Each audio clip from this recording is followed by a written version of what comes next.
আমি তোমার মতটা জিজ্ঞেস করবো। অভয়ের মা এবং বাবা 2-3 দিন আগে একটি প্রেস কনফারেন্স করেন, তুমি নিশ্চয়ই জানো। সেখানে বলেছেন যে বামপন্থীরা আসলে আমার মেয়ের নামে ভোট চাইছে এবং তারা আমার মেয়েকে ভোটে ব্যবহার করতে চেয়েছে, সেই জন্য আমি বিজেপির পাশে আছি। আমার একটাই বক্তব্য, অভয়ের বাবা মার যে মানসিক যন্ত্রণার মধ্যে দিয়ে গেছেন সেই জায়গা থেকে, শ্রদ্ধার জায়গা থেকেই বলছি।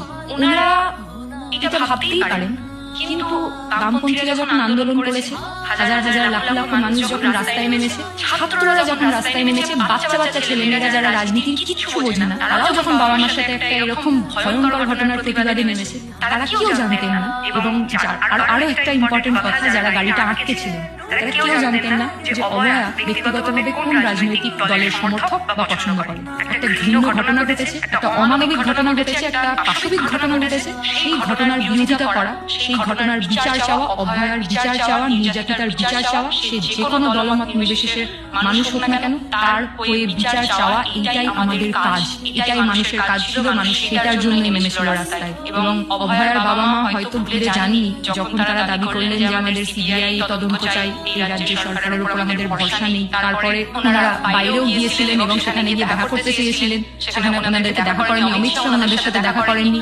ওনারা প্রত্যেকটা জায়গায় চিৎকার করে বলেছেন আমরা ন্যায্য বিচার পাচ্ছি না, এই বিচার ঠিক হচ্ছে না। তাহলে কি কোথাও গিয়ে সাধারণ মানুষের বিচার পাওয়ার কোনো জায়গা নেই? যতক্ষণ না আপনি একটা ক্ষমতার জায়গায় যাচ্ছেন, যতক্ষণ না আপনি একটা নির্দিষ্ট দল জয়েন করছেন, ততক্ষণ তারা আপনাকে বিচার দেবে না। কোথাও গিয়ে এটাই তো প্রমাণিত হয়ে যায়। ফলে কে কোন দলকে সমর্থন করবেন সেটা তার ব্যক্তিগত ব্যাপার হতে পারে। তিনি বিজেপি, তৃণমূল, পৃথিবীর যে কেউই দলকে সমর্থন করলেন না কেন, কারোর সাথে অন্যায় হলে, কারোর সাথে দোষ করা হলে সেটা নিয়ে বিচার চাইতে আমরা সর্বদা রাস্তায় থাকবো।